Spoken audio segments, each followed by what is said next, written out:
Those of you who are expecting to see Brian, I'm not him. Every fifth Sunday, what we do is we review some of the songs that we commonly sing and the stories that led to their creation. And we do this so that when we sing these songs, they give us an opportunity to be a little bit more mindful of the words and perhaps even the mindset of the people who wrote them. It is easy to come to a church service and forget why you're here. We are not the Kiwanis. We are not the Rotary. And it's occurred to me that if this were not the story of Jesus Christ, it would be widely accepted as a movie. Think about it. You simply make a choice, and in the process of making that choice, you gain some spiritual power that you couldn't otherwise do, right? The world is full of that. Star Wars. There's the Force. You simply embrace it and train it, and now you are a Jedi. Or you could choose the dark side. These metaphors are the stuff of famous movies. But somehow when we start talking about the divine and evil, we like to dismiss it. But the world is full of choices. Those choices are good, or the choices to serve evil. Most of you know my dad was a minister. I didn't want to become a Christian. Why not? Because I could never, in my 12-year-old brain, be as good as all the people I saw in the church service with me. It turns out, every single one of those people that I held in high esteem, with all due respect, had fallen short of the glory of God. And who's going to get them back to a place where they can be righteous as God deserves? Only Jesus Christ. And the choice is easy. You choose to put him on, and put him on in baptism. And then you strive to live a better life, to become like Jesus. And you will not. But when you pass, you will not serve the evil one. You will be invited into the presence of God. And Brian, you gave us a great line a couple of weeks ago. And of course, his response is, which one? The Almighty is your reward. To be in his presence is your reward. To serve good and not evil is your reward. We're going to sing some songs, and later you'll have the opportunity, if you are not in the fold of Christ and wish to become, there'll be a chance. For now, the way of the cross leads home.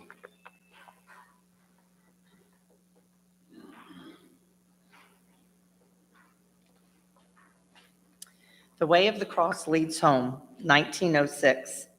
Go your way, sell whatever you have and give to the poor, and you will have treasure in heaven. And come, take up the cross and follow me. Mark 10:21. I know that my Redeemer liveth. Anywhere with Jesus, the touch of his hand on mine, and The Way of the Cross Leads Home were all written by a Midwestern woman named Jessie Brown Pounds. Jessie was born in 1861 in Hiram, Ohio, outside Cleveland. Her father, Reverend Holland Brown, was a pioneer preacher among the disciples of Christ. Her mother, Jane Abel Brown, loved children's literature and encouraged Jessie from kindergarten to write poetry. Jessie began writing poems and articles for Christian magazines when she was 15, and for over 30 years she wrote hymns and religious poetry for Charles H. Fillmore, which he set to music. Like Jessie, Fillmore was a member of the Christian Church, Disciples of Christ, and the two became a prolific gospel songwriting team. In 1897, Jessie, 38, married Reverend John E. Pounds, pastor of the Central Christian Church in Indianapolis. One Sunday, a few weeks after her wedding, she woke up feeling unwell. Her husband went to church without her, and in the quietness of the morning, Jessie began thinking of heaven. Taking a pen, she scribbled out a poem titled Beautiful Isle of Somewhere. It became a favorite hymn of President William McKinley and was sung at his funeral after he was assassinated in Buffalo, New York. Somewhere the sun is shining, somewhere the songbirds dwell. Hush then thy sad repining, God lives and all is well. Somewhere, somewhere, beautiful isle of somewhere, land of the true, where we live anew, beautiful isle of somewhere. In all, Jesse wrote 9 books, 50 cantata librettos, and over 400 hymns. We don't know the background behind The Way of the Cross Leads Home, but many have speculated that it was inspired by a popular story and sermon illustration that was circulating during those days. The geographical heart of London is Charing Cross, which is referred to locally simply as the Cross. A London police officer came upon a lost child who was unable to tell him where he lived. Finally, amid sobs and tears, the child simply said, "If you will take me to the cross, I think I can find my way home from there." "I must needs go home by the way of the cross," wrote Jesse Pounds. "There's no other way but this."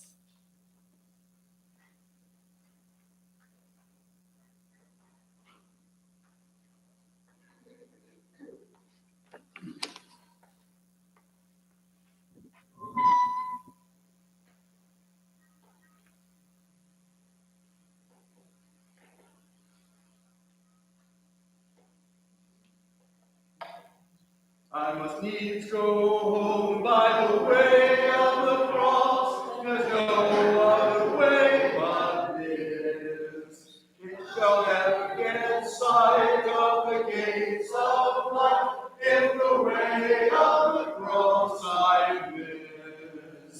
For the way of the cross leads home. But the way of the cross leads home. It is sweet to know as I onward go, the way of the cross leads home. Then I bid farewell to the way of the world, to walk in it nevermore.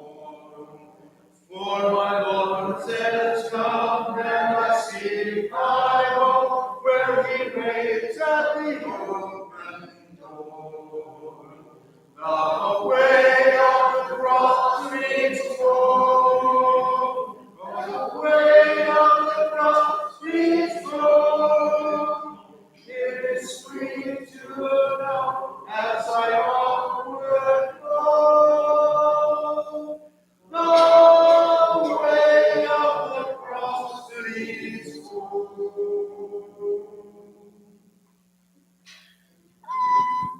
These next two are 2 older hymns that we sing traditionally around the Lord's Supper, but they are 2 of my favorites.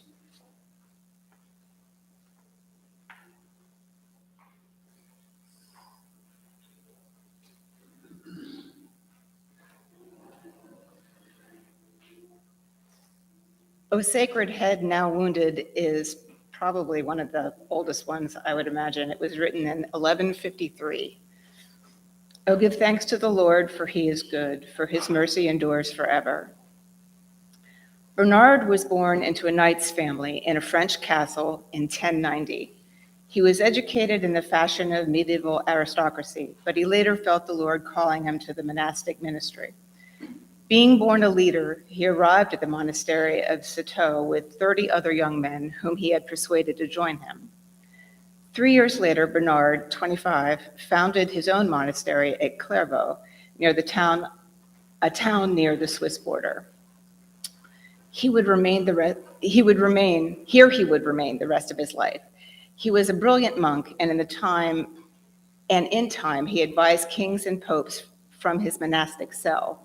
Historian Harold O.J. Brown wrote, "The ability of one man without political office or power to change history solely by his teaching and example is without parallel until the 16th century, when Martin Luther would once again transform Europe from the pulpit and professor's chair in a small town in Saxony." Bernard fought heresy and helped preserve the doctrine of the Trinity, yet he also supported Christian military orders such as the Knights Templar, soldiers living under monastic discipline who fought to preserve European Christianity and fight Muslims in the Holy Land. He advocated a militant faith that depended on both sword and spirit. This man then is a paradox to us. We don't know whether to claim him or disdain him. Perhaps it's best to leave that judgment to God and to appreciate him for his songs, such as this pensive hymn on the sufferings of Christ, O Sacred Head, now wounded. Here are two lesser-known verses of this hymn. Transport yourself to Bernard's cloister and hear these words echoing through the dimly lit corridors of the monastery. Consider what the Lord did for you during his 6 hours on Zion's cross. Now from thy cheeks has vanished their color once so fair. From thy red lips is banished the splendor that was there. Grim death with cruel rigor hath robbed thee of thy life. Thus thou hast lost thy vigor, thy strength in this sad strife. My burden in thy passion, Lord, thou hast borne for me, for it was my transgression which brought this woe on thee. I cast me down before thee, wrath were my rightful lot. Have mercy, I implore thee, Redeemer, spurn me not.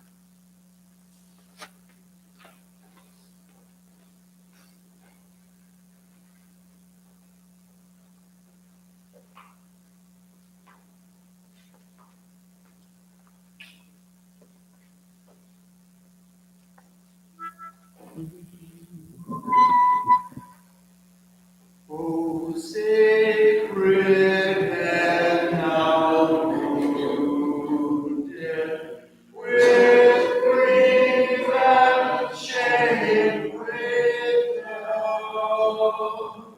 now scornfully surrounded, with thorns thy holy ground. How wast thou filled with anguish, with sore abuse and scorn? How dost thou visage languish, which once was bright as morn? What language shall I borrow to thank thee, dearest friend, for this thy dying sorrow, thy pity without end? Oh, make me thine forever, and should I faint in thee, Lord, let me never, never outlive my love to thee.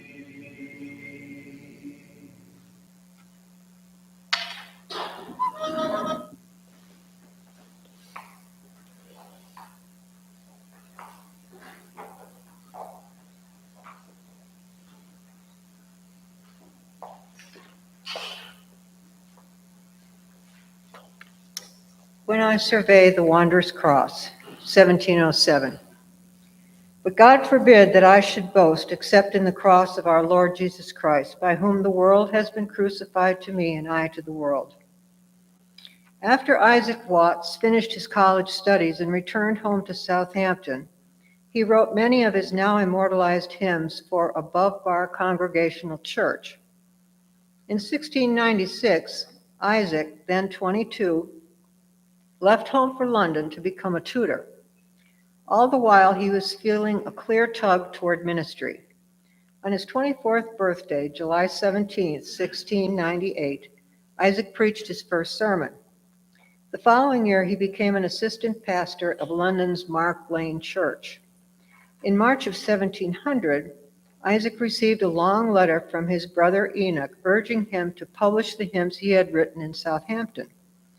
The letter said, Dear brother, in your last letter, you mentioned an inclination to oblige the world by showing it your hymns in print, and I heartily wish that you were something more than inclinable thereunto. I am very confident whoever has the happiness of reading your hymns, unless he is either sot or atheist, will have a very favorable opinion of their author. There is a great need of a pen, vigorous and lively as yours, to quicken and revive the dying devotion of the age. Yours now is the old truth, stripped of its ragged ornaments, and appears, if we may say so, younger by ages in a new and fashionable dress. Isaac, however, hesitated. He had other obligations at the time. On March 8, 1702, he became Mark Lane's pastor. The next year, 1703, the church chose Samuel Price of Wales to assist Isaac due to the latter's fragile health. Under the preaching of these two, the old dying church revived. The building grew too small for the crowds, and a new house of worship was built down the street. Finally, in 1707, Watts published his hymns, selling the copyright to a Mr. Lawrence, the publisher, for £10. This volume was an instant success. It was enlarged and republished in 1709. When I Survey the Wondrous Cross appeared in this 1707 book of hymns. Inspired by Galatians 6:14, it was originally titled Crucifixion to the World by the Cross of Christ.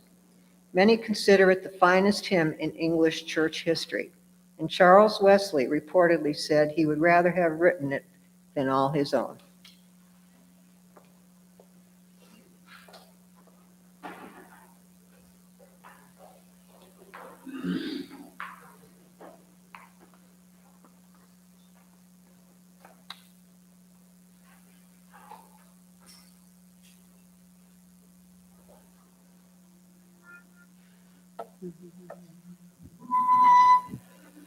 When I survey the wondrous cross, on which the Prince of Glory died, my richest gain I count but loss, and pour contempt on all my crime. Were the whole ground of nature mine, that were a present far too small. Love so amazing, so divine, demands my soul, my life, my all.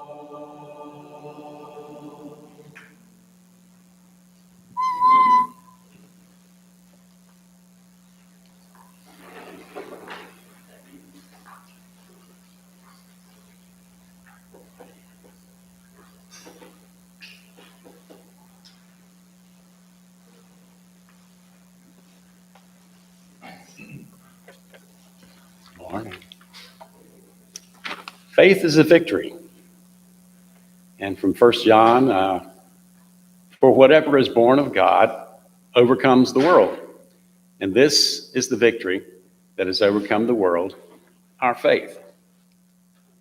Susan, I want to first say I really appreciate you putting together these little histories. And when I hadn't read this one before and didn't realize there was such a diversity of doctrine and theology encompassed in all of the hymns that we hold up as spiritual, all of them breathed of God. Very cool. This hymn was written by a shoe salesman who eventually became a Free Will Baptist preacher in upstate New York.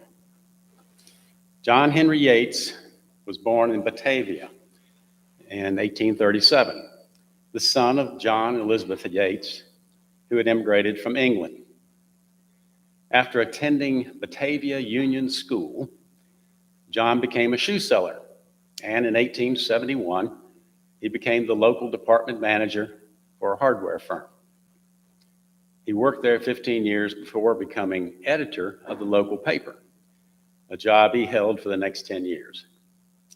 In 1858, he was licensed to preach in the Methodist Church, and he was later ordained.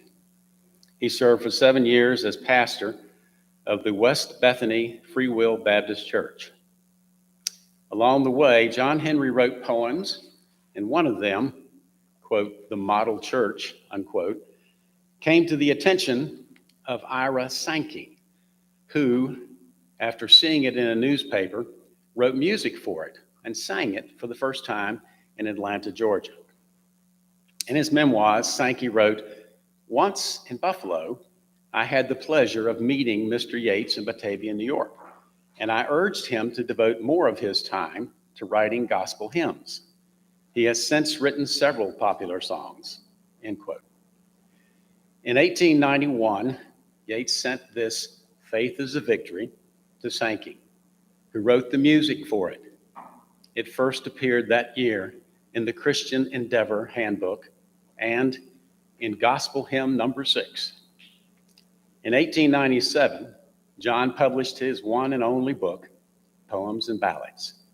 He died 3 years later in Batavia in 1900. His other hymns are almost forgotten now, but were quite popular in their day, including one that defended the Bible against critical attacks that were coming in waves from liberal scholars in the late 19th century. As with Faith is a Victory, it is marked by Yates's gift of imagery. The old book stands. Oh yes, it stands. Firm as a rock mid shifting sands. Billows may run high, tempests sweep the sky. Firmly the old book stands.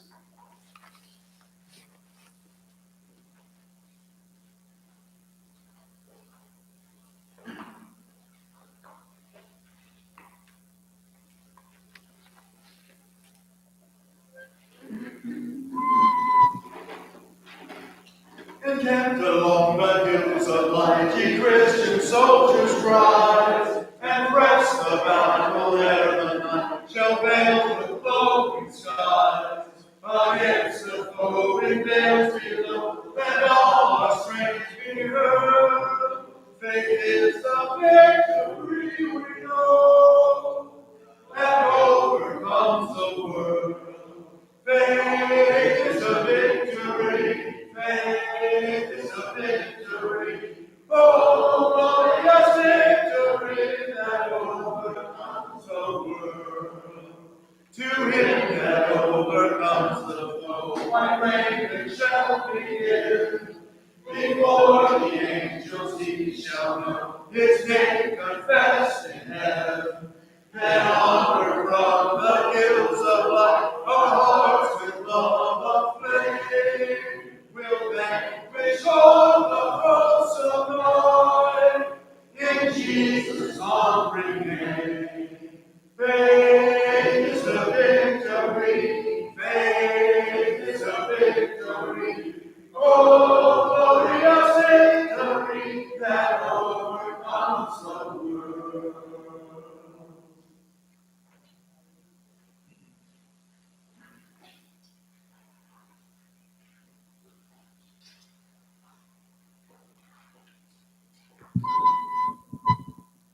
To Canaan's land I'm on my way. Now may the God of peace himself sanctify you completely, and may your whole spirit, soul, and body be preserved blameless at the coming of our Lord Jesus Christ. This was written in 1914. When William Golden wrote this song in 1914, he called it To Canaan's Land, I'm on my way. Hank Williams later recorded it under the title Where the Soul of Man Never Dies, and it became a hit. It had been sung by many gospel groups, but it was Dwayne Allen, lead singer for the Oak Ridge Boys, who gave me this wonderful story. In 1976, the Oak Ridge Boys were invited to Russia, Dwayne said. The communists were still in charge and the Iron Curtain was in place. Before we made the trip to the Soviets demanded the lyrics of all of our songs for approval. Shortly after the tour began, we realized we needed more songs, and at that time we didn't have country music hits. We only had our gospel music, and it was difficult to get those songs approved by the communists. I wanted to use Where the Soul of Man Never Dies because we'd won a Grammy for it, but fearing it would be rejected by the censors, I submitted it under the original title, To Canaan's Land, I'm on my way. The Soviets took the lyrics into a room, and a half hour later, they called me in. We could sing the song, they said, if we changed the first line. They didn't know what Canaan was. The word wasn't in their dictionaries. They asked if we could sing To Disneyland, I'm on my way. They knew all about Disneyland. I was appalled, but after thinking a moment, I asked if we could sing To That Fair Land, I'm on my way. That satisfied them, and it became one of the biggest hits of the tour. That evening, after the concert, Dwayne added, they loaded us into a military bus for departure, and as we were getting ready to leave, an old woman ran up and knocked on the glass. When I pulled down the window, she pitched in a note, and it fell to my feet. I bent over and picked it up, then turned to wave goodbye. To my horror, she was being dragged off and beaten by the authorities. Opening the note, I read her words, which I had never forgotten. Keep singing about Jesus, and the note, there are still those over there whose love his message.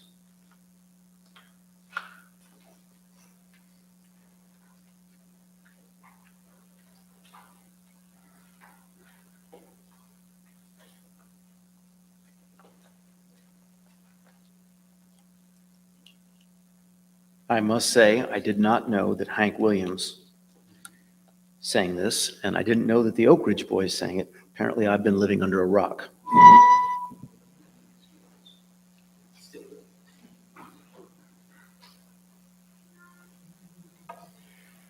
To Canaan's land I'm on my way, where the soul never dies.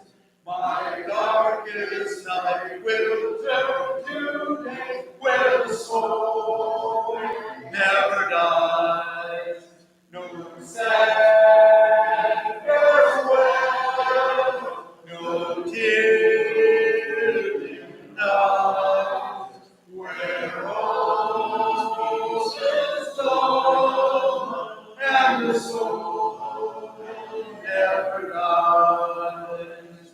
I am on my way to that fair land where the soul never dies, where there will be no parting and the soul never dies.